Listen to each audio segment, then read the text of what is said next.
The lie was $93 trillion large. That single, impossible figure, the estimated cost of her signature fantasy, was the silent guest at the center of the NBC special event. America's economic future, a debate. It was the number that would define the entire evening. The tangible monument to performance politics. For 6 years, Alexandria Ocasio-Cortez had built an empire on righteous indignation and impossible demands. Convinced that emotional appeal could negate economic reality, tonight, J.D. Vance, the vice president, was there to apply the cold, hard logic of compound interest and legislative impossibility to her carefully constructed brand. She arrived, as always, radiating the practiced confidence of a social justice icon, the former bartender, the working-class champion, whose every utterance was a rallying cry against the elite. She was prepared for a rhetorical war, a battle of soundbites and passionate delivery. What she was utterly unprepared for was an audit. Vance, by contrast, arrived as the relentless fact-checker, a Marine veteran who understood the difference between a mission and a metaphor. A Yale law graduate who understood that evidence always trumps aesthetics. He had the quiet authority of someone who had faced actual scarcity. Not just tweeted about it from a $2,800 per month luxury apartment. His presence alone was an indictment, the living proof that merit, discipline, and hard-earned education were the true escape routes from poverty, not self-curated outrage. The debate's opening was brief. The veneer of civility quickly shattered. Ocasio-Cortez gave her standard, rousing address, a tribute to her own political origin story that culminated in a demand for radical, immediate economic restructuring. The applause was thunderous, an echo chamber affirming its own self-belief. Vance's response was a masterpiece of political deceleration. He did not raise his voice. He lowered the intellectual boom. The Congresswoman speaks with admirable fervor about the working class. I respect that fervor. I respect the passion. But I reject the premise that performance replaces policy. As someone who, unlike the Congresswoman, actually grew up in profound poverty, not the middle-class comfort of Westchester County, I can confirm that the poor suffer most when leaders mistake economic arithmetic for ideological theater.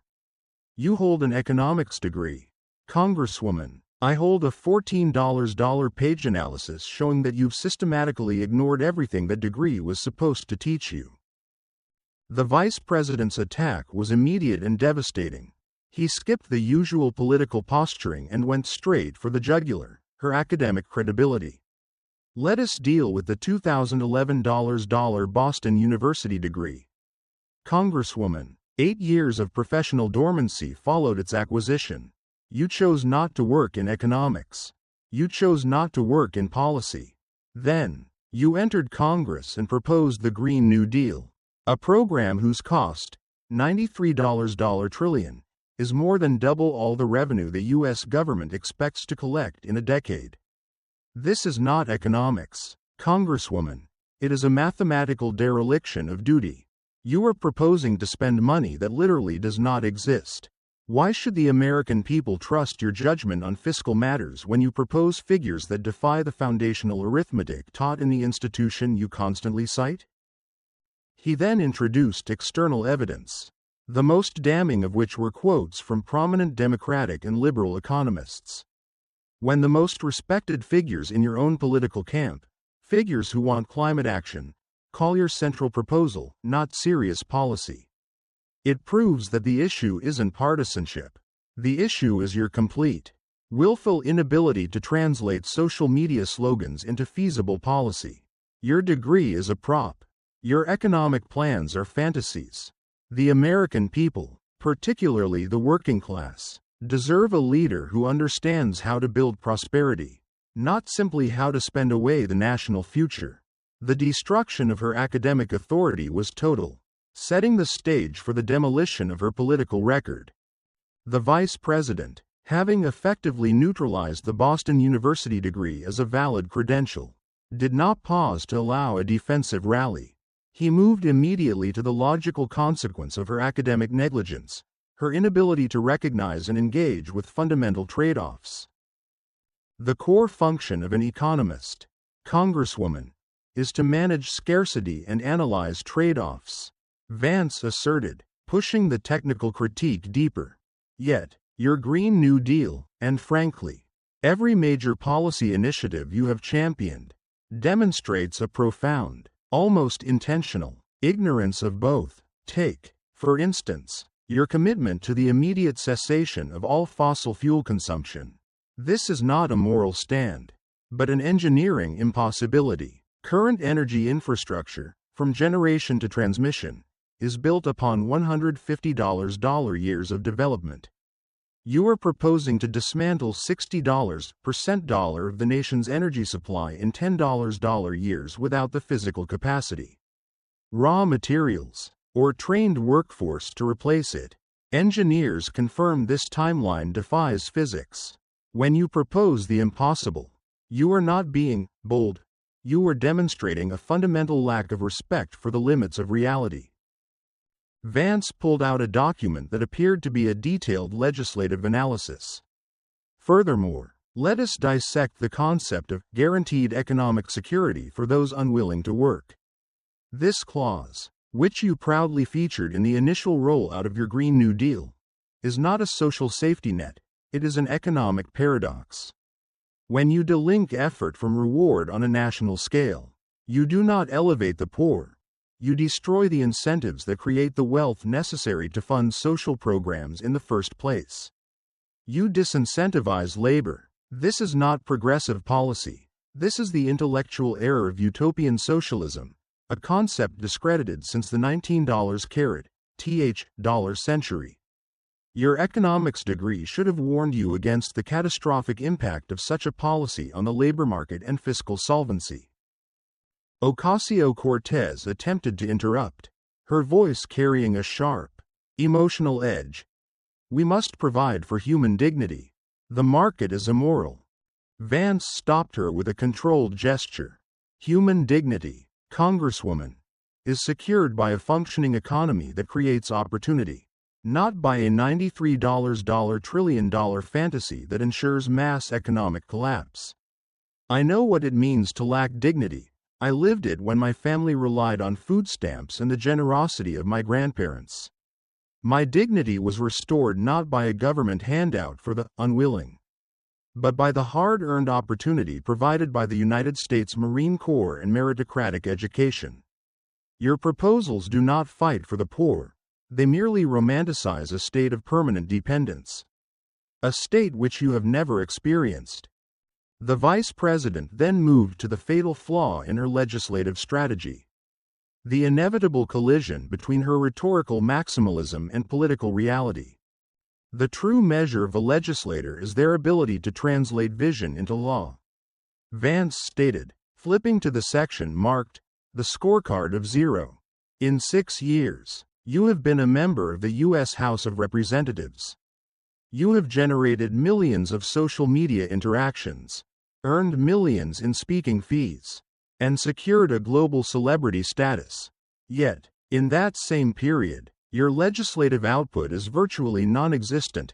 0 major bills sponsored that became law. 0 legislative achievements that tangibly improved the economic lot of your constituents. When your own party, the Democrats, refused to vote for your signature Green New Deal. When leadership, Speaker Pelosi, mocked it as the Green Dream or whatever. It was not because they feared you were too bold. It was because they knew your proposals were structurally unserious, mathematically impossible, and politically toxic. Vance leaned into the microphone, his tone now carrying the weight of executive authority. You are not a legislator, Congresswoman. You are a political performer.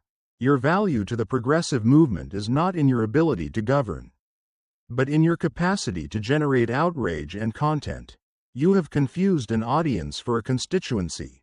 The American people, and specifically your struggling constituents in Queens, did not elect a social media influencer. They elected a representative tasked with the difficult, unglamorous work of making laws. 6 years, millions of followers, 0 laws passed. That, Congresswoman, is the statistical definition of legislative failure. The silence that followed was profound. The realization sinking in that her entire career, her academic foundation, her policy proposals, and her legislative record had been systematically reduced to a performance art devoid of tangible, positive impact.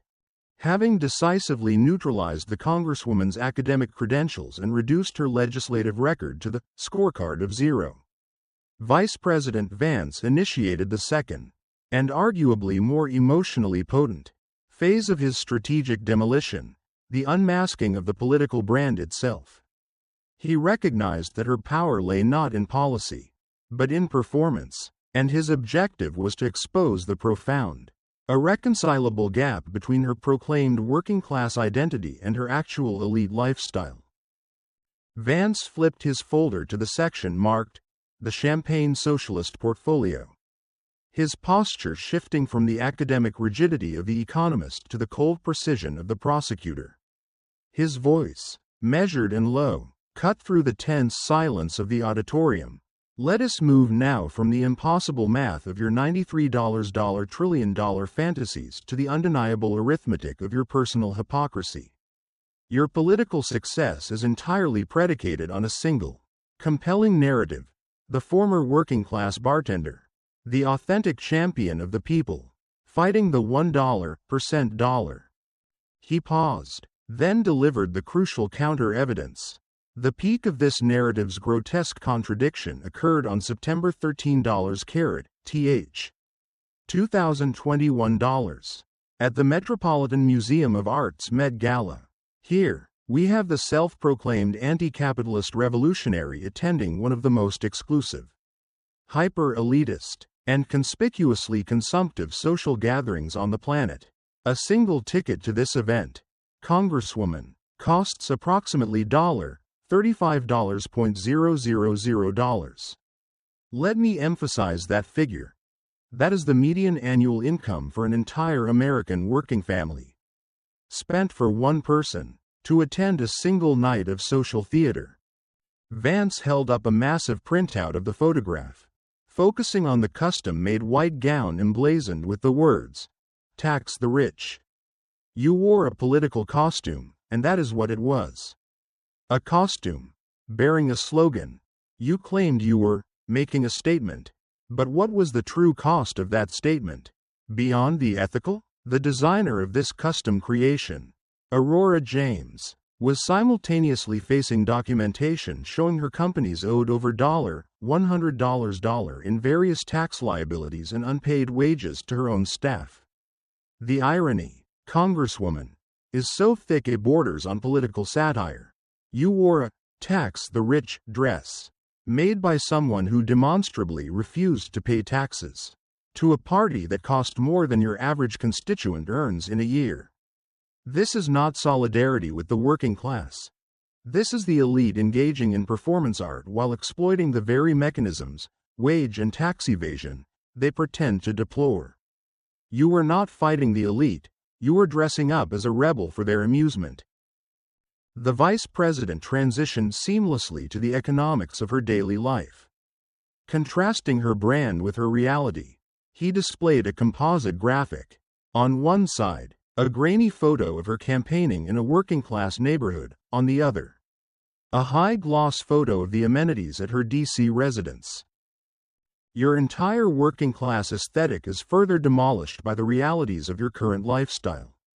You claim the mantle of the oppressed, yet you reside in the Yards, a luxury apartment complex in Washington, D.C.'s exclusive Navy Yard district.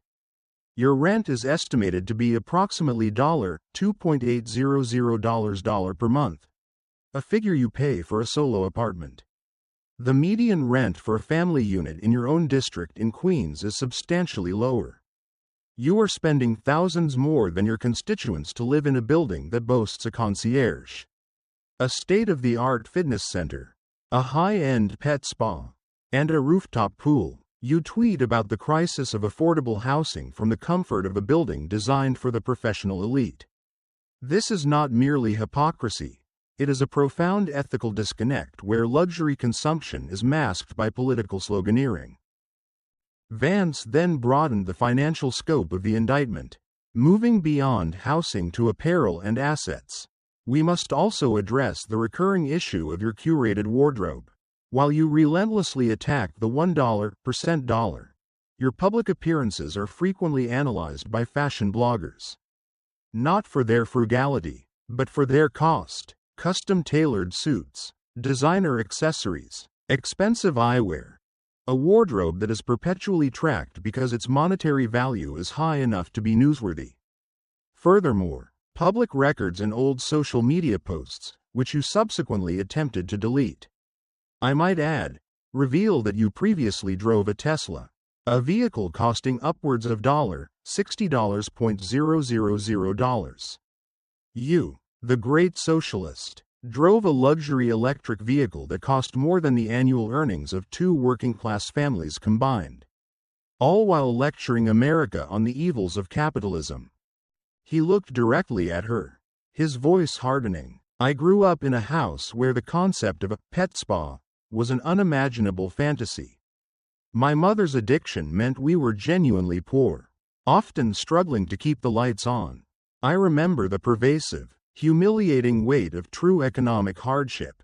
When I achieved success, I invested in my community and chose to live modestly, precisely because I have the memory of what poverty does to a human soul. You, Congresswoman, grew up in the comfort of Westchester County, an upper-middle-class enclave, where your family owned property and could afford to send you to Boston University. You have appropriated the trauma of the working class for political gain. You perform poverty while living the bourgeoisie lifestyle. The Met Gala and the luxury apartment are not outliers. They're the evidence of your conversion to the very elite class you pretend to oppose. Vance delivered the psychological hammer blow, focusing on the motivation behind the constant performance. Your brand requires you to be permanently in the role of the victimized, perpetually oppressed rebel, but your financial decisions, your housing choices, and your social engagements reveal the truth. You value the aesthetic of resistance over the substance of sacrifice. You are willing to wear a slogan, but you are unwilling to live the reality you champion. That is why your proposals are $93 trillion fantasies, because real policy requires hard, unglamorous compromises, and that does not generate the necessary social media engagement to sustain the AOC brand. He concluded the segment with a devastating summation of her inauthenticity, linking her personal choices back to her legislative failures. The gap between the AOC brand and the AOC reality is the defining feature of your political career. You are a political influencer whose primary product is righteous anger and emotional performance. You have perfected the art of generating revenue and celebrity by using the working class as a human shield and an aesthetic backdrop. The Met Gala dress was not a statement against the rich, it was a $35 sign advertising your own elevation into the club. And the people you claim to represent are left footing the bill for the very real economic damage caused by your career of performance without principle. The audience, now completely polarized between stunned silence and murmurs of assent, had witnessed the definitive unmasking of the political phenomenon, the revelation that the working-class hero was fundamentally a luxury brand, expertly managed but entirely devoid of the substance it claimed to represent. Vice President Vance, having executed the demolition of the Congresswoman's personal brand and credentials, moved from theoretical critique to the tangible, quantifiable damage inflicted upon her own constituents. This segment, focusing on the disastrous cancellation of the Amazon HQ2 project, represented the shift from exposing hypocrisy to proving economic sabotage. Vance reorganized the documents on his podium, pulling out what appeared to be detailed economic impact studies and internal Amazon correspondence. Marked, Operation Self-Inflicted Wound. His voice, previously measured in academic critique, now carried the heavy, moralizing weight of accountability. We have established, Congresswoman, That your policy proposals are economically illiterate and your lifestyle is fundamentally hypocritical. Now, we must confront the most devastating and quantifiable outcome of your performance politics: the intentional destruction of economic opportunity in the very district you were elected to represent. We are discussing the Amazon HQ2 debacle in Long Island City, Queens. Vance laid out the undeniable facts, presented with clinical precision. In 2018 dollars, Amazon announced plans for a second headquarters, HQ2, to be built in your district, creating between $25 to $40 jobs. The estimated average salary for these jobs was math BF, $150 per year. In exchange, the state of New York offered math BF, $3 text billion in performance-based tax incentives, crucially, incentives that would only be realized after Amazon created the jobs and generated tax revenue. This was not a cash handout, it was an agreement not to collect taxes on economic activity that did not yet exist. He then launched into the economic calculation, slowing down the pace to emphasize the simple arithmetic his opponent had allegedly failed to grasp. Let us put aside the ideological noise and look at the basic math. Congresswoman, math BF, $25.000 jobs multiplied by an average salary of math BF, $150 means math BF, $3.75 text billion in new annual wages poured into the New York economy. Over $10 years. That is math BF, $37.50 text billion in wages alone. The total projected new state and local tax revenue from property taxes, sales taxes, and personal income taxes over the same decade was conservatively estimated at math BF, $8 text billion. The state agreed to forego math BF, $3 text billion in incentives. Math BF, $8 text billion in new revenue minus math BF, $3 text billion in foregone revenue leaves a math BF, $5 text billion net gain for New York. You celebrated saving $3 billion that was never real money, while costing your constituents math BF, $5 text billion in actual measurable revenue. Vance held up a series of local polls and community sentiment reports. Furthermore, you claimed these were only corporate elite jobs that would drive gentrification. This is yet another lie exposed by the data. Amazon's commitment included thousands of jobs across the income spectrum: facilities managers, HR staff, security personnel, administrative assistants, and the entire ecosystem of service workers necessary to support a major corporate campus. Polls conducted in the area showed that $70% of Queens residents and $56% of your own district residents supported the deal. Your constituents wanted those jobs. Congresswoman, they wanted the opportunity, the investment, the economic multiplier effect. The vice president's tone became one of genuine bewilderment mixed with moral outrage. You, Alexandria Ocasio-Cortez, the self-proclaimed defender of the working poor, actively campaigned to kill this project. You used your platform, your outrage machine, and your social media following to force a company to withdraw an estimated math BF, $50.000 total jobs, math BF, $25.000 direct, and an estimated math BF, $25.000 in direct service and retail jobs from the community that needed them most. Why? Because the narrative of stopping the big, bad corporation was more valuable to your political brand than delivering tangible economic relief to the people you represent. You prioritized a viral tweet over a middle-class future for thousands of families. Vance then contrasted her destructive actions with his own record of economic engagement.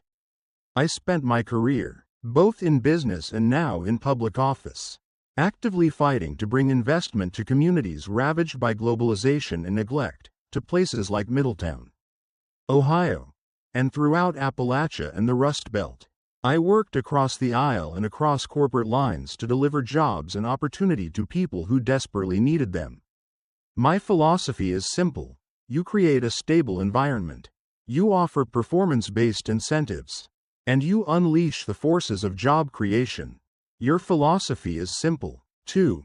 Find a villain, use outrage, and ensure economic activity is strangled if it doesn't fit your purity test. The difference, Congresswoman, is that my actions generate jobs, and yours eliminate them." He presented the subsequent economic studies outlining the true cost of her action. What happened after Amazon left? The anticipated property tax revenue for schools and municipal services vanished. The expected growth in supporting small businesses, restaurants, retail, housing developers, was aborted. The community was left with precisely the economic stagnation you claimed to be fighting against. You did not save Queens from gentrification. You saved Queens from opportunity. You saved it from $150 salaries. You saved it from $5 billion in net revenue. You sold your constituents' economic future for the price of a political soundbite. Vance drove the indictment to its inescapable conclusion, reframing her political identity. This is the defining act of your congressional tenure. This is not legislative failure, this is economic sabotage. You took a community that wanted and needed $50 jobs and, using your media profile, single-handedly ensured those jobs were killed. You are not a defender of the working class. You are an agent of economic destruction who uses your constituents' poverty as a pedestal for your own elite celebrity. Your lack of economic competence, the very thing your degree should have prevented, cost thousands of real, struggling New Yorkers their chance at prosperity. The Amazon HQ2 reversal is the perfect, tragic monument to the cost of performance over principle. The evidence was overwhelming. Backed by verifiable fiscal reports and polling data, the Congresswoman had no factual defense against the charge of economic self-destruction. Her attempted response, pivoting back to the vague danger of corporate control, was easily dismissed by Vance's final, devastating question. Did the working people of Queens ask you to choose an ideological purity test over $50 jobs, Congresswoman? Or did you make that choice alone, from your luxury apartment, for the benefit of your Instagram engagement? Vice President Vance's systematic deconstruction of the Congresswoman's career now reached its darkest, most personal juncture. Having established her legislative failure, economic sabotage, and lifestyle hypocrisy, he moved to the ultimate moral indictment, the cynical exploitation of her own family for political theater. He flipped the folder to a section marked, "The Abuela Incident, Performance Over Kinship." Congresswoman, we have reviewed your record of zero legislative accomplishments and your decision to kill $50 jobs in the name of a purity test. We have seen the hypocrisy of your Met Gala costume. But perhaps the most morally bankrupt chapter of your career concerns the person who should be most sacred to you, your grandmother in Puerto Rico. Vance displayed a series of screenshots and accompanying photographs from June 2021. In June 2021, you posted a series of dramatic photographs of your grandmother's home in Puerto Rico, showcasing water damage and deteriorating conditions. You used these images for a singular, explicit political purpose, to attack the previous administration's response to Hurricane Maria, claiming 4 years later that the failure was due to corruption and neglect. You leveraged the suffering of your own family member, your abuela, as a political prop to generate viral outrage and score cheap partisan points. The vice president's voice grew stern, infused with personal experience. Any decent person seeing those images would feel a moral obligation to help. particularly a granddaughter making a congressional salary of Math BF, $174 per year. And help was offered. Specifically, a conservative commentator, Matt Walsh, launched a GoFundMe campaign, not to mock you, but to genuinely raise funds to repair the very damage you had so dramatically showcased. That campaign rapidly raised over $100 from Americans across the political spectrum, people who, despite disagreeing with your politics, saw human need and responded with compassion. That is the American spirit, Congresswoman, a spirit of charity and common human decency. Vance's gaze was unflinching. And what did you do with this genuine outpouring of generosity? You refused it. You rejected the $100 donation, dismissing it as a right-wing stunt and in poor taste. You actively blocked $100 in concrete assistance to your struggling grandmother because the aid did not originate from the politically correct source. You prioritized maintaining your victim narrative, your political performance, over the immediate, tangible well-being of your own blood relative. He then delivered the ethical trap. Let us follow the timeline. Congresswoman, you publicized your grandmother's desperate condition for political gain. You then rejected the significant financial aid offered by the public for political reasons. The logical, moral next step, the only step required of a person with your salary and claimed values, was to fix the damage yourself.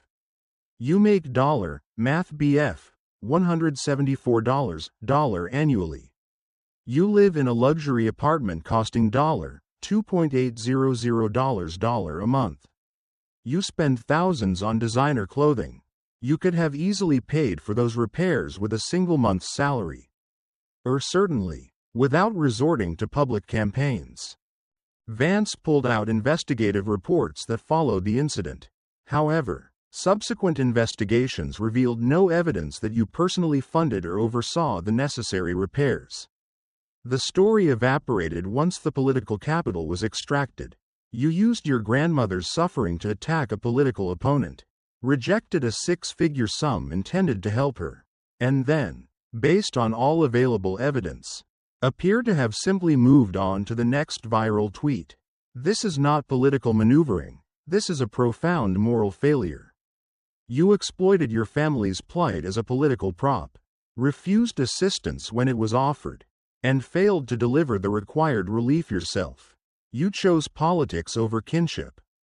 The vice president compared this calculated detachment to the values forged in his own poverty. In my book, Hillbilly Elegy, I write about my grandmother. Mama, she was my rock. She raised me when my mother was struggling with addiction. My success was her success.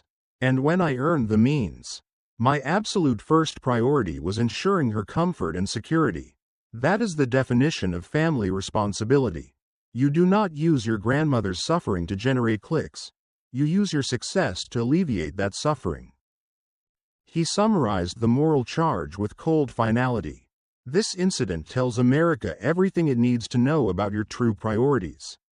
When faced with a choice between maintaining your carefully constructed narrative of victimhood and accepting help for your grandmother, you chose the narrative. When faced with the choice between spending your luxury apartment rent on a family repair and maintaining your elite lifestyle, you chose the lifestyle. You are so committed to the performance of righteous struggle that you are willing to let your own family continue struggling if it benefits your political brand.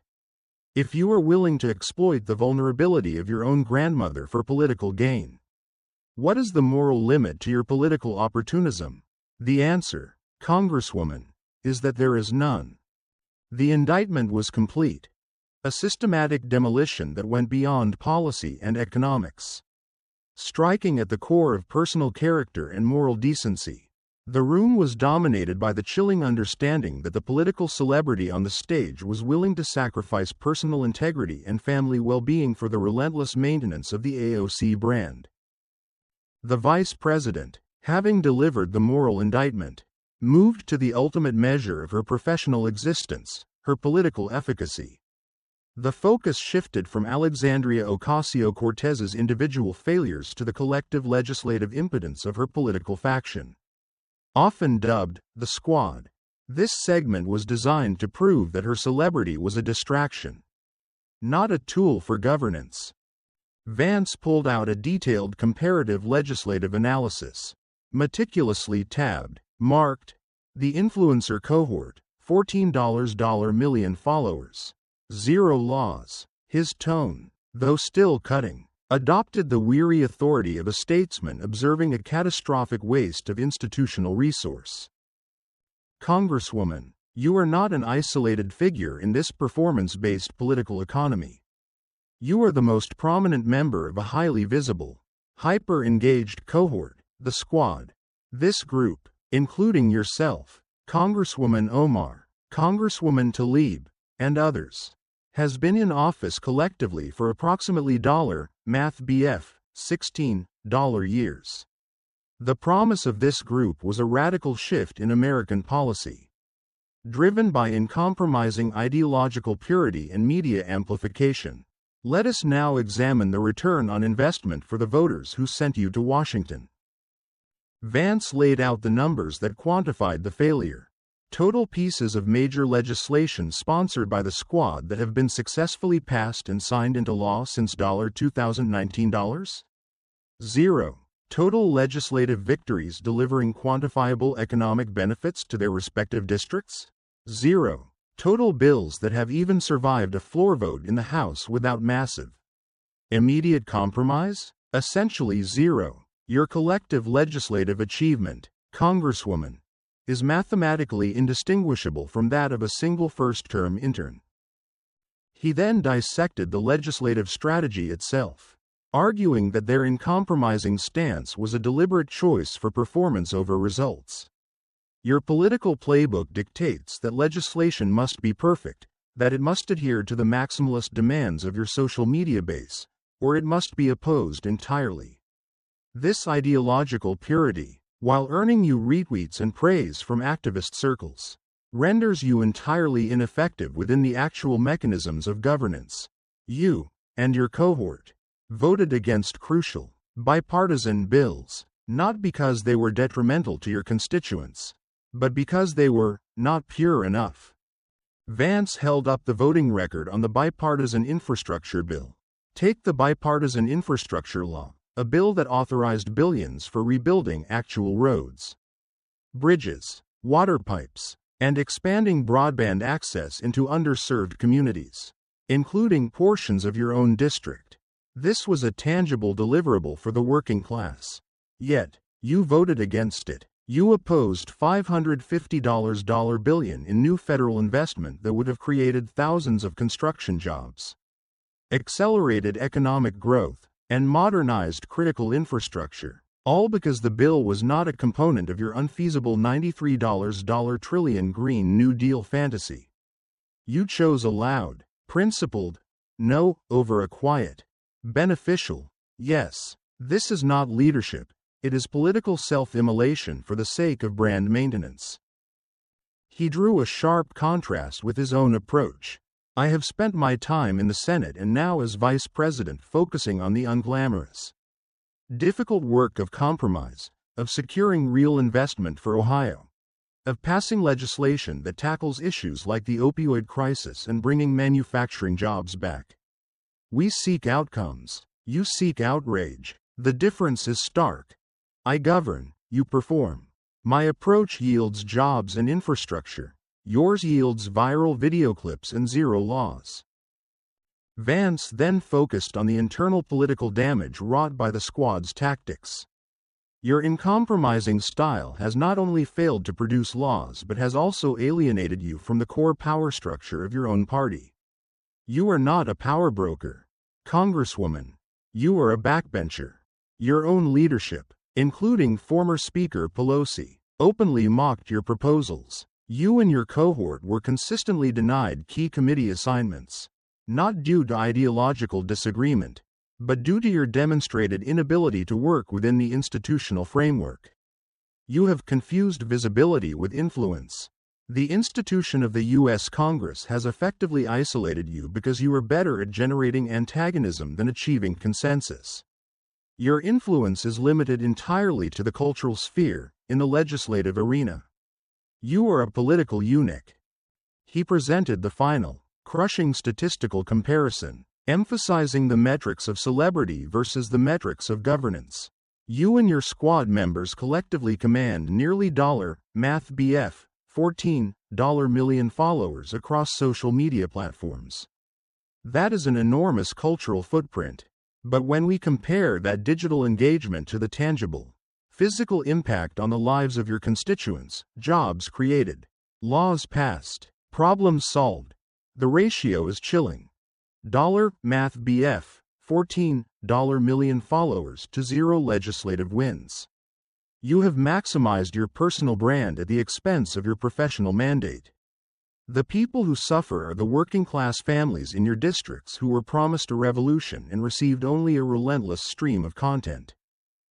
Vance concluded the indictment of her political ineffectiveness by redefining her role in the American political system. You are not a legislator, Congresswoman. You are a highly paid, government-subsidized social media influencer who utilizes an official congressional platform to generate personal celebrity and revenue. You have prioritized the $8 soundbite over the $100 page bill. The failure of the squad is the perfect encapsulation of modern progressive politics: all style, no substance, all brand, no governance, and the American people, tired of the performance, are now demanding accountability for the math BF, $16 collective years of wasted opportunity and 0 results. Vice President Vance now transitioned to the segment intended to solidify his victory not just on policy, but on the fundamental question of authenticity and earned authority. He sought to contrast his path, a brutal climb out of genuine poverty via established meritocratic channels, with Ocasio-Cortez's trajectory, a comfortable middle-class upbringing leveraged by media performance. He organized the evidence into 2 distinct timelines, marked The Tale of 2 Trajectories. Congresswoman, we have spent 5 segments meticulously cataloging the failures of your professional career, the unused economics degree, the math BF, $93 trillion fantasy, the math BF, $50.000 jobs killed in your district, the Met Gala hypocrisy, and the exploitation of your own grandmother. Now, we must address the philosophical core of this entire debate, the chasm between authentic achievement and privileged performance. Vance laid out the facts of his own ascent with deliberate humility, allowing the facts to indict her narrative. I was born into generational, debilitating poverty in the heart of Appalachia, Middletown, Ohio, and Jackson, Kentucky. My mother struggled with severe drug addiction. My family relied on the tenuous security of my grandparents' minimal income. We were poor. My dad was an architect in Westchester County, poor. But genuinely, existentially poor. My escape route was not a political platform, it was the United States Marine Corps. I enlisted, I served, I earned the GI Bill. I used that discipline and that hard-earned benefit to attend college. Then graduated from Yale Law School. I then went into business, invested in communities that looked like mine, creating jobs and opportunity where there was none. I earned my way to the Senate, and now to the vice presidency. My authority to speak on poverty and economic development is derived from a trajectory of merit, sacrifice, and results. He then flipped the focus to the contrasting timeline, exposing the comfortable foundation beneath her working-class brand. Now, let us examine the reality of your origin story, which you continuously market as a tale of hardship. Your family resided in Yorktown Heights, Westchester County, New York. Property records confirm that the median home price in that area during your upbringing was over math BF, $400. Your father was an architect. You attended Yorktown High School, one of the top-rated public schools in New York. You were then afforded the opportunity to attend Boston University, a prestigious, expensive private institution. This is not the crushing, generational poverty of the Rust Belt. This is the comfortable, cushioned privilege of the upper-middle-class suburb. Vance drove the point home, reframing her single working-class experience, bartending, as an anomaly rather than a life-defining struggle. You did, for 8 years, work as a bartender. I respect that honest work. But that experience, which you constantly deploy as a Purple Heart of class struggle, was a temporary stopgap before you leveraged your elite education into a political career. It was an interlude. For me, poverty was the beginning and the central crisis of my life. For you, it was a marketable anecdote. I am someone who escaped poverty. You are someone who appropriated poverty's aesthetics while living in the geographical and financial bubble of privilege. The vice president then addressed the philosophical flaw inherent in her entire political model, the idea that rhetorical performance is the ultimate goal. Your political philosophy, Congresswoman, is one of anti-meritocracy. You argue that success is determined by systems of oppression, not by individual effort, discipline, or education. You preach that the economy is a zero-sum game of exploitation. This fundamentally rejects the reality that lifted me out of poverty, the ability of hard work and education to transcend circumstance. When you propose paying the unwilling to work, you are not defending the poor. You are dismantling the very structure of opportunity, the meritocratic ladder, that I and millions of others used to climb out of destitution. Vance brought the debate back to the tangible evidence of her luxury life. He displayed the Met Gala photo again, this time juxtaposed with the humble home of his grandparents, image contrasting the Met Gala gown with a modest Appalachian house. The truth is visible in the architecture of our lives. My success led me to invest in my community and live modestly. Because the memory of scarcity is a permanent anchor, your success, driven by media celebrity, led you to a math BF, $35 party in a designer gown and a math BF, $2.800 luxury apartment.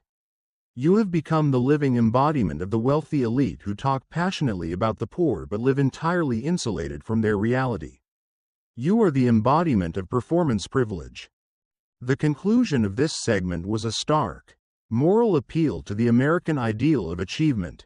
The people of this country need leaders who believe in the redemptive power of work, education, and earned success. They need leaders who understand that wealth is created, not simply redistributed, and that results matter more than retweets.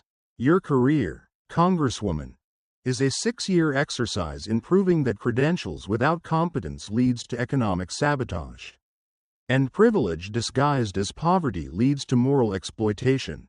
I earned my seat at this table by surviving the poverty you perform. I earned the right to debate you by passing legislation while you passed zero. The American people must choose between the meritocratic reality that I represent and the performative privilege that you have monetized. The profound contrast, backed by property records, military service records, and academic achievements, left the Congresswoman with no viable counter-narrative, as the facts of her comfortable upbringing and subsequent luxurious lifestyle were now permanently embedded against the backdrop of her failed policies. Vice President Vance, having systematically disassembled every pillar of the Congresswoman's brand and record across 6 devastating segments, stood for his final summation. He gathered the entire dossier of evidence, the economic charts, the legislative scorecards, the luxury apartment documentation, and the Met Gala photos, and arranged them into a single, cohesive timeline of failure. This was the final, inescapable indictment, the ultimate verdict on a career of theatrical politics. Congresswoman Ocasio-Cortez, we have arrived at the conclusion of this necessary debate. The question before the American people is not about ideology, it is about competence, integrity, and results. We have spent 2 hours analyzing the empirical evidence of your 6 years in the United States Congress. And the conclusion is not partisan, it is mathematical, ethical, and legislative. Vance began the rapid-fire summary, building momentum with each point, each one a nail in the coffin of her political credibility. First, the economic fantasy. You possess an economics degree, yet you proposed the Green New Deal, a program costing an estimated math BF, $93 trillion, a figure that is mathematically impossible. Defying the basic principles of scarcity and arithmetic taught in any text, Econ, $101 class. Your policies are not solutions, they are expensive, unfeasible slogans. Your credentials proved useless because you deliberately chose slogan over science. Second, the economic sabotage. You used your social media influence to single-handedly kill the Amazon HQ2 project, costing your own constituents math BF, $25,000 direct jobs, math BF, $50,000 total job opportunities, and math BF, $5 billion in net new tax revenue for New York. This was not a victory for the working class, it was an act of economic destruction committed to maintain your anti-corporate brand narrative. You chose brand maintenance over constituent welfare. Third, the hypocrisy of lifestyle. You market yourself as the working class champion while residing in a luxury math BF, $2,800 DC apartment, wearing custom designer gowns to math BF, $35 elite parties, and previously driving a math BF, $60 car. You are not fighting the elite, you have joined them and are mocking the working class by wearing their struggle as a political costume. You chose elite consumption over class authenticity. Fourth, the moral exploitation. You used the suffering of your own grandmother's damaged home in Puerto Rico for political leverage against an administration.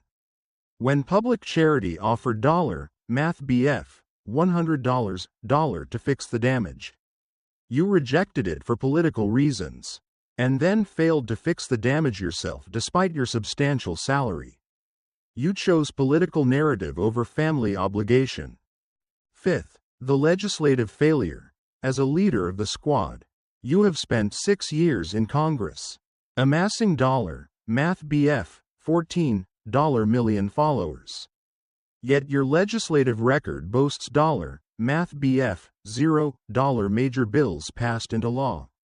You have repeatedly voted against vital bipartisan infrastructure and economic aid packages because they did not meet your maximalist purity test. You chose outrage production over legislative outcomes. Vance paused, letting the weight of the 5-point indictment settle. He then offered the final, devastating contrast, encapsulating the difference between his philosophy and hers. The disparity between our careers, Congresswoman, is the difference between math BF, meritocracy, and math BF, performance privilege, I climbed out of generational poverty through the disciplined path of military service, hard-earned education, and results-driven governance. I have created jobs, passed legislation, and delivered tangible relief to communities that desperately need it. I know what poverty is, and I know what it takes to escape it. You, by contrast, leveraged a privileged start and an unused degree into a political brand, prioritizing viral content and celebrity status over the difficult, essential work of governing. Your career is not one of public service. It is one of math BF, self-service, that relies entirely on an audience that conflates passion with policy. The vice president's voice rose, his final words echoing through the silent hall. America deserves leaders who are anchored in reality, who understand economics, and who prioritize results for their constituents. We need people who pass laws, not people who merely post content. We need substance, not style. We need governance, not performance art. Your record, Congresswoman Ocasio-Cortez, is a clear, 6-year warning against the dangers of electing an influencer to a legislative seat. Your time has been a catastrophic waste of institutional power and a deep betrayal of the working people you claim to represent. Vance looked directly into the main camera for his closing statement to the nation. The era of the social media politician must end. The American people are tired of the soundbites. They're tired of the posturing. They're tired of the dollar, math BF, $93 trillion fantasies. They want jobs. They want infrastructure. They want solvency. And the evidence presented tonight proves, beyond any reasonable doubt, that only one vision, the vision based on merit, discipline, and results, can deliver that future. The performance is over. Reality has won. The silence that followed was absolute.